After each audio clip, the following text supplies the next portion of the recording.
TED Talks, haven't you? They're great. Well, our next guest is the second most viewed TED Talk she hosted in the history of TED Talks. Over 43 million views. She is a Harvard Business School professor, and she's written a brand new book about body language called Presence. Amy Cuddy, welcome to Big 550 KTRS. Thank you so much for having me. Explain, this is really interesting, explain social power versus personal power. Oh, that's a great question. Thank you. So social power is power over other people, right? It's the power to control other people, the power over resources that other people need, and it is zero sum, right? It's finite. If one person has more, someone else has less. Personal power is not finite. It's infinite. It is the power that an individual has to bring forth his or her, skills and talents and best qualities, right? So everyone can feel more powerful personally, and it doesn't take away power from anyone else. So that's the difference. So when I read that, I was thinking of, let's say, a high school kid who feels social pressure to carry a book bag with 17 pounds of books in it, right? And that's, if they don't do that, they somehow feel ostracized. Whereas, and that's social power. If I don't do this, if I don't have the nicest sneakers or the nicest car or the nicest home, right, that's a social pressure. But if I say, you know what, I'm going to live in a trailer because I want to live in a trailer, and I like the ability to pick up and go when I want to, not succumbing to that peer pressure, that's personal power. Yeah, I would say those two things parallel exactly, these two concepts. That's right. So how do you reject social power and get more personal power? I focus a lot on body language. And one of the interesting things is just like all other animals, when humans feel powerful, they expand. They take up more space, literally with their bodies, right? So their body language becomes more open and expansive. The superhero pose. Imagine Wonder Woman or Superman standing with their hands on their hips and their feet apart. Animals do the same thing, and that is true across cultures. It's been studied in more than 36 cultures.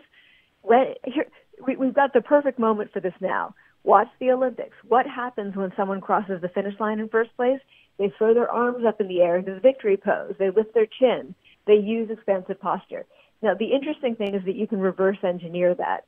So not only do you do that when you feel powerful, but doing that makes you feel powerful, personally powerful. So when you're about to go into a stressful situation like a job interview, you tend to shut down and start to collapse, and you act like an animal in fight or flight. Do the opposite. Before you go in, expand. Find a private space, stand like a superhero. Lift your arms up into the victory pose. Take some deep breaths, sit up straight. That actually causes you to feel powerful, and that's what we see in our research again and again. And that causes you to perform better under stress.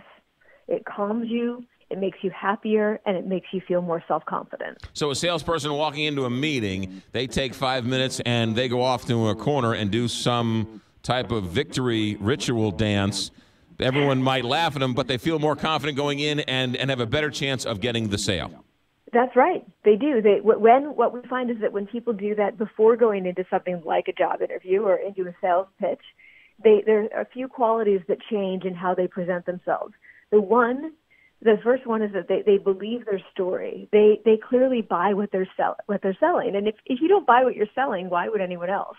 So you believe what you're selling. The second is that you convey confidence without arrogance, and that is a combination, that works. High confidence, low arrogance. People like that. That's coming from a place of security. It allows people to be open and not threatened and defensive.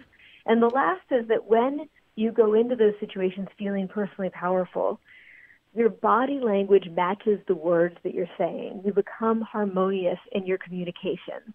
And that is compelling because you're not lying. You're not trying to suppress one story while telling another one. You are being authentic.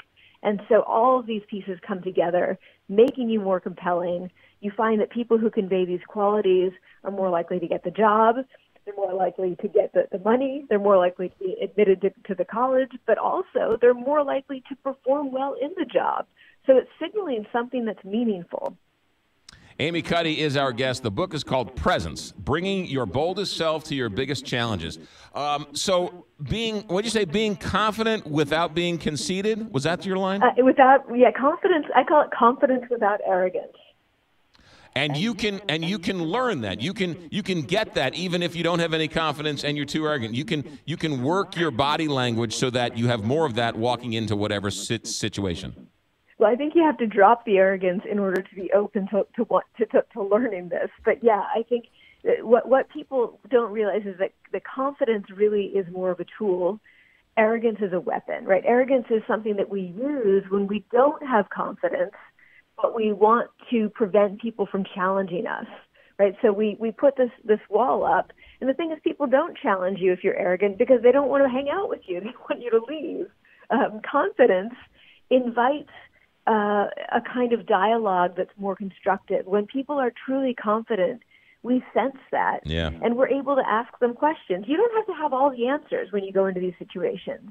You just need to have the confidence that you can engage and you can you can actually be present and make a contribution, and that's confidence. That is really interesting. The book is called Presence, and Amy Cuddy has the second most viewed TED Talk in history. It should be the first most viewed TED Talk in history. Bookstores everywhere. The book is Presence, Bringing Your Boldest Self to Your Biggest Challenges.